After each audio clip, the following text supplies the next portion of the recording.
नमस्कार मित्रों, आज की इस वीडियो में हम सुनेंगे भगवान सत्यनारायण की व्रत कथा। इसमें कुल 5 अध्याय हैं। तो आप जिस प्रकार से व्रत सुन रहे हो, आप अपने हाथ में अक्षत और पुष्प और कुछ दक्षिणा इत्यादि लेकर ये कथा सुने। तो कथा इस प्रकार है। सत्यनारायण व्रत का पहला अध्याय। एक समय की बात है कि सौनकादि ऋषियों ने सूत जी से पूछा कि हे प्रभु, इस कलयुग में वेद विद्या रहित मनुष्यों को प्रभु भक्ति किस प्रकार मिल सकती है तथा उनका उद्धार कैसे होगा। हे मुनि श्रेष्ठ, कोई ऐसा तप बताइए जिससे थोड़े समय में ही पुण्य मिले और मनोवांछित फल भी मिल जाए। इस प्रकार की कथा सुनने की हम इच्छा रखते हैं। सर्व शास्त्रों के ज्ञाता सूत जी बोले, हे वैष्णव में पूज्य, आप सभी प्राणियों के हित की बात पूछी है, इसीलिए मैं एक श्रेष्ठ व्रत आप लोगों को बताऊंगा जिसे नारद जी ने स्वयं प्रभु लक्ष्मी नारायण जी से पूछा था और लक्ष्मीपति ने मुनि श्रेष्ठ नारद जी से कहा था। तो अब इस कथा को ध्यान से सुनिए। एक समय की बात है, योगीराज नारद जी दूसरों के हित की इच्छा के लिए अनेक लोकों में घूमते मृत्यु लोक जा पहुंचे। वहां उन्होंने अनेक योनियों में जन्मे सभी मनुष्यों को अपने कर्म के द्वारा अनेक दुखों से पीड़ित देखा। उनका दुख देख नारद जी सोचने लगे कि कैसा यत्न किया जाए कि इनको निश्चित रूप से मानवों के दुख का अंत हो जाए। इसी विचार का मनन करते हुए विष्णु भगवान के पास नारद जी चले गए। वहां वह देवों के ईश नारायण की स्तुति करने लगे, जिनके हाथ में शंख चक्र गदा और पद्म थे, गले में वरमाला पहने हुए थे। उनकी स्तुति करते हुए नारद जी बोलते हैं कि भगवान, आप अत्यंत शक्ति से संपन्न हैं, मन तथा वाणी से आपको कोई नहीं पा सकता। आपको यदि मध्य नहीं अंत है, निर्गुण स्वरूप की सृष्टि के कारण भक्तों के दुख को दूर करने वाला है, आपको नमस्कार है। नारद जी की इस प्रकार स्तुति सुनते हुए भगवान विष्णु बोलते हैं, मुनि श्रेष्ठ, आपके मन में क्या बात है, आप निसंकोच होकर बोलिए। इस पर नारद मुनि बोले, मृत्यु लोक में अनेक योनियों में जन्मे मनुष्य अपने कर्मों के द्वारा अनेक दुखों से दुखी हो रहे हैं। कृपया कर मुझे कोई ऐसा उपाय बताइए जिससे वे छुटकारा पा सकें। श्री हरि बोलते हैं कि नारद, मनुष्यों की भलाई के लिए तुमने बहुत ही अच्छी बात पूछी, अतः मैं एक तुमको दुर्लभ और उत्तम व्रत जो पुण्य देने वाला है प्रेम वश होकर तुमसे कहता हूँ। श्री सत्यनारायण भगवान का यह व्रत अच्छी तरह विधान पूर्वक करके तुरंत ही यहाँ सुख भोग कर मरने पर मोक्ष मिलता है। श्री हरि के वचन सुनकर नारद जी बोले कि उस व्रत का फल क्या है, उसका विधान क्या है, ये सबसे पहले किसने किया था, इस व्रत को किस दिन करना चाहिए, सभी कुछ विस्तार से बताइए। नारद जी ने कहा। सुनकर हरि बोले, दुख व शोक से दूर करने वाला, सभी स्थानों पर विजय दिलाने वाला, मानव को बुद्धि व श्रद्धा के साथ शाम को श्री सत्यनारायण की पूजा परायण होकर ब्राह्मण बंधुओं के साथ करनी चाहिए। भक्ति भाव से नैवेद्य, केले, फल, घी, दूध, गेहूं का आटा सवाय ले और गेहूं के स्थान पर साठी का आटा, गुड़, शक्कर इत्यादि का भक्षण योग्य पदार्थों को लेकर भगवान को भोग लगाए। ब्राह्मणों सहित बंधु बांधवों को भी भोजन कराए। आपको भोजन स्वयं करें और भक्तों को भी कराएं। जो भजन और भोजन दोनों ही अत्यंत जरूरी, अतः एव इसके बाद आप कीर्तन में भी भगवान के लीन हो जाना चाहिए। इस तरह से सत्यनारायण भगवान के व्रत करने से मनुष्य की समस्त इच्छाएं पूर्ण होती हैं और अंतिकाल यानी कलिकाल यानी कलयुग में मृत्यु लोक में ही मोक्ष का ये सरल उपाय है। अथ श्री सत्यनारायण व्रत का पहला अध्याय संपूर्ण। बोलिए भगवान सत्यनारायण की जय। तो अब दूसरा अध्याय शुरू करते हैं। सूत जी बोलते हैं, हे ऋषियों, जिसने पहले समय इस व्रत को किया था उसका इतिहास कहता हूँ, ध्यान से सुनो। सुंदर काशीपुरी नगरी में अत्यंत निर्धन ब्राह्मण रहता था। भूख प्यास से परेशान वह धरती पे घूमता रहता था। ब्राह्मणों से प्रेम करने वाला भगवान के एक दिन ब्राह्मण का वेश धारण करके पूछा, हे विप्र, नित्य दुखी होकर तुम पृथ्वी पर क्यों घूमते हो? दीन ब्राह्मण बोला, मैं निर्धन ब्राह्मण हूँ, भिक्षा मांगकर धरती पे घूमता रहता हूँ। हे भगवान, यदि आपके पास कोई उपाय हो तो बताइए। वृद्ध ब्राह्मण ने कहा, श्री सत्यनारायण मनोवांछित फल देने वाले हैं, इसलिए तुम उसका पूजन करो। इसे करने से मनुष्य के सभी दुखों से मुक्ति मिल जाती है। वृद्ध ब्राह्मण ने कहा, आए सत्यनारायण भगवान को निर्धन ब्राह्मण का सारा व्रत बता दिया और ब्राह्मण ने मन में सोचने लगा कि वृद्ध ब्राह्मण ने जो ये उपाय करने को कहा है मैं उसे जरूर ही करूंगा। निश्चय ही करके वो रात में नींद आ गई और वो सो गया। सुबह उठते ही उसने भीख मांगना शुरू किया और धीरे धीरे करके अत्यंत पैसा इकट्ठा हो गया।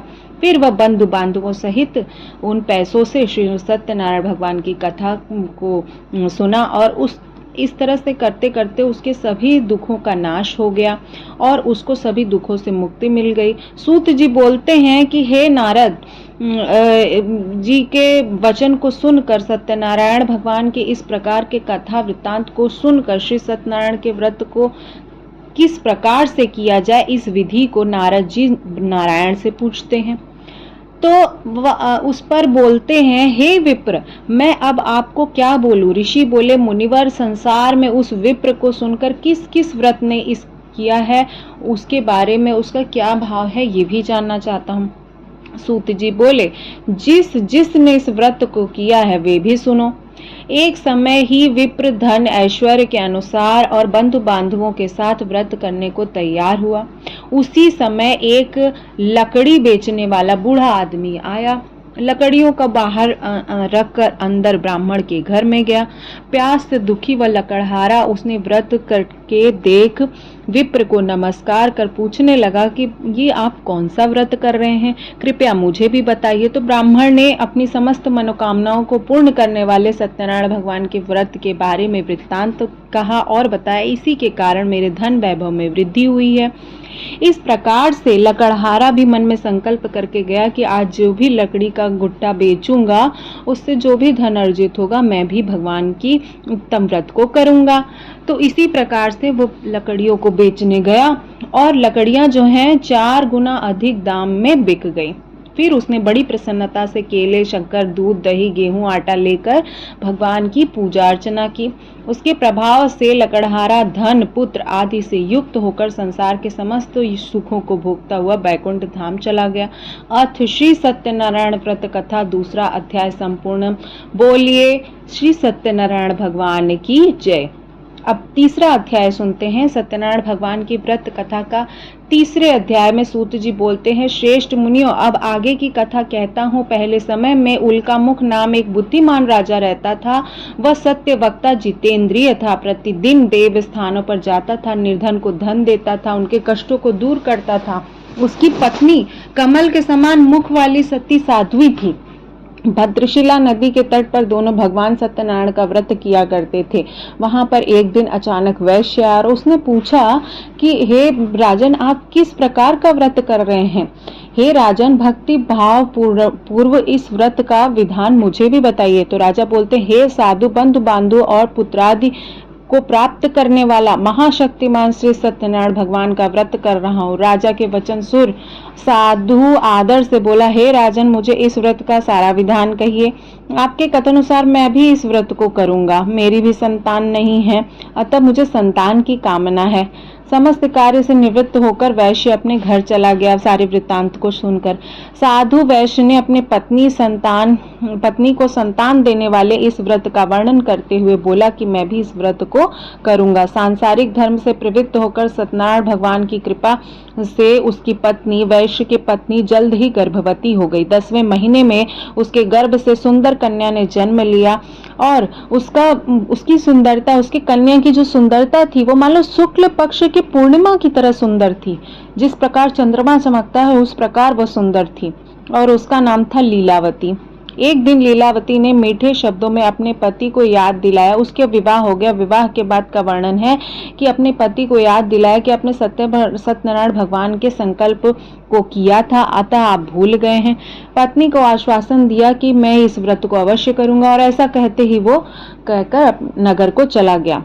कलावती के पिता ने घर में रह वृद्धि को प्राप्त हो गई। वृद्धि हो गई मतलब वृद्धि हो गई, उसकी बुढ़िया हो गई। साधु ने एक बार नगर में अपनी कन्या को सखी से देखता हुआ और तुरंत ही दूत से उसको बुलवाया। मेरी कन्या के योग्य वर ढूंढो। साधु की बात सुनकर दूत कंचन नगर और देखभाल करके लड़की के सुयोग्य वाणिक पुत्र को ले आया। सुयोग्य लड़के को देख साधु बंधु बांधवों सहित अपनी पुत्री का विवाह कर दिया। लेकिन दुर्भाग्य की बात यह है कि साधु ने अभी भी सत्यनारायण भगवान का व्रत नहीं किया। इस पर भगवान क्रोधित हो गए और उन्होंने श्राप दे दिया और साधु को अत्यधिक दुख मिले। अपने कार्य में कुशल साधु बनिया जमाई को लेकर समुद्र के पास गया। रत्न सागर नगर में जहां गया था उस जगह का नाम था रत्न सागर नगर। वहां जाकर दामाद ससुर दोनों मिलकर चंद्रकेतु राजा के नगर में व्यापार करने लगे। एक दिन भगवान सत्यनारायण की माया से एक चोर राजा का धन चुराकर भाग रहा था। उसने राजा के सिपाही उसका पीछा करते हुए साधु और उसके जमाई के पास जा पहुंचे। सिपाहियों ने साधु वैश्य के पास राजा का पड़ा धन देखकर ससुर और जमाई दोनों को कैद कर लिया और कैद करके ले गए। राजा ने आगे कार्यवाही की आज्ञा दी। राजा की आज्ञा से दोनों को कारावास में डाल दिया गया। सारा धन छीन लिया गया।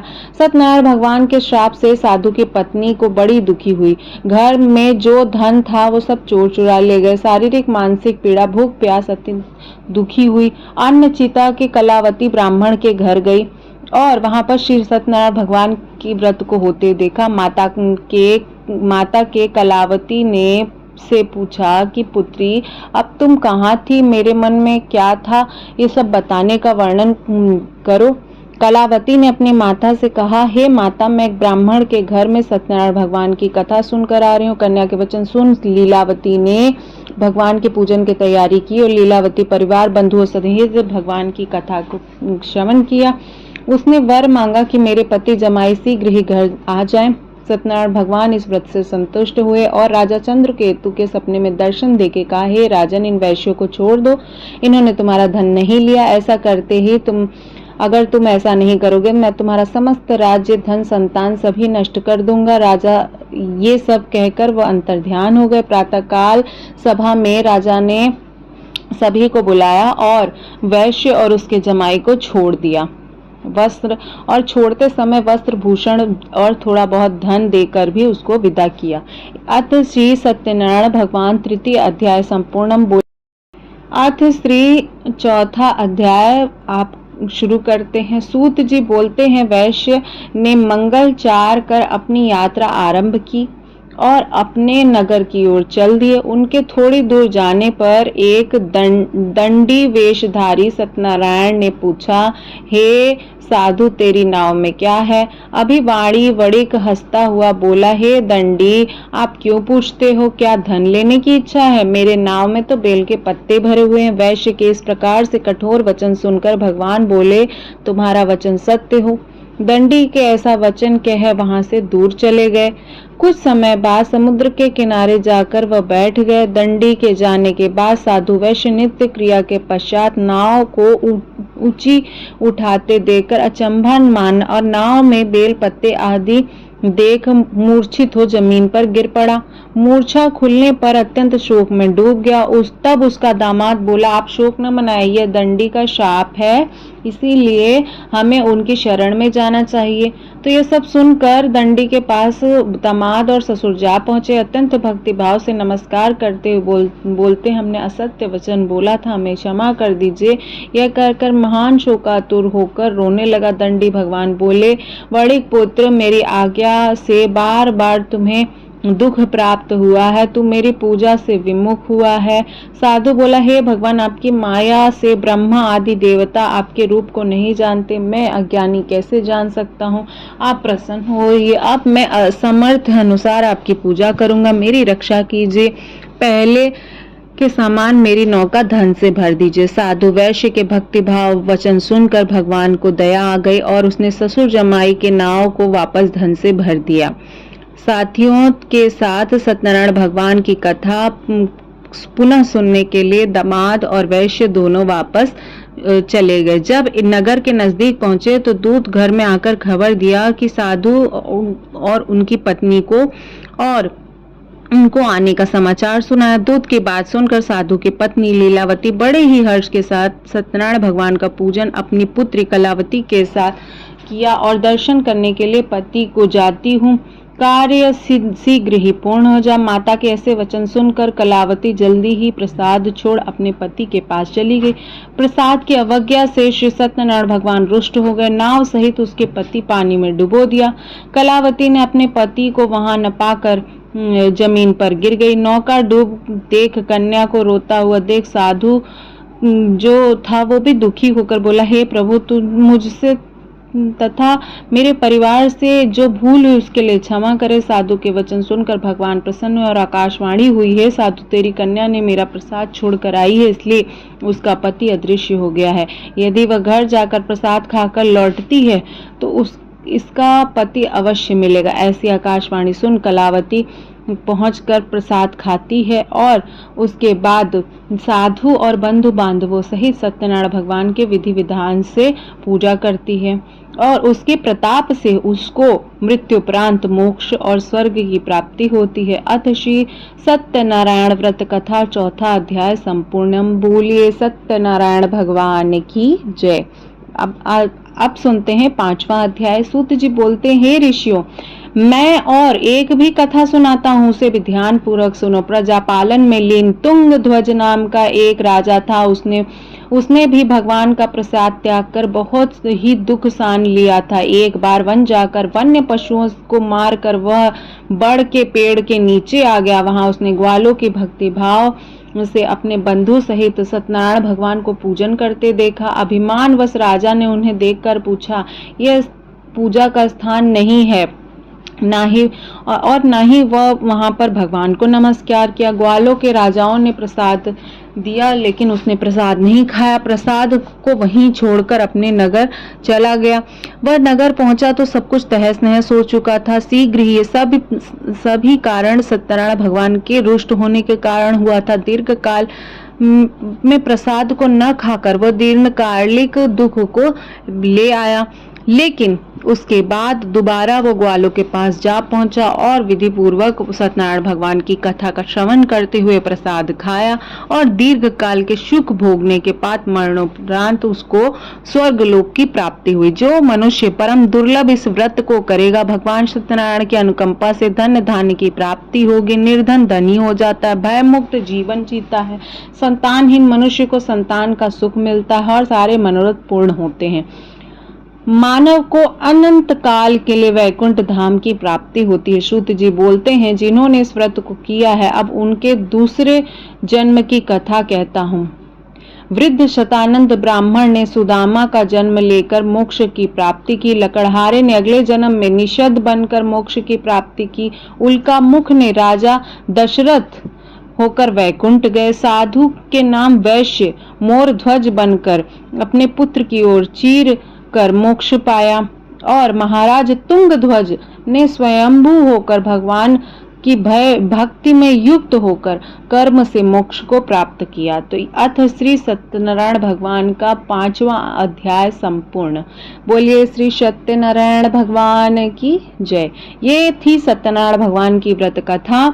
इसके बाद आपको आरती करनी चाहिए और हाथ में जो भी आपने अक्षत पुष्प और दक्षिणा लिया, अक्षत पुष्प को आप मिट्टी गमलों में डाल सकते हैं। साथ ही साथ जो आपने धन राशि ली है उसको मंदिर में दान कर सकते हैं। अगर वीडियो और जानकारी कहीं पे भी अच्छी लगी तो लाइक शेयर जरूर कीजिएगा। चैनल पे पहली बार विजिट कर रहे हैं तो सब्सक्राइब जरूर कीजिएगा। बोलिए सत्यनारायण भगवान की जय।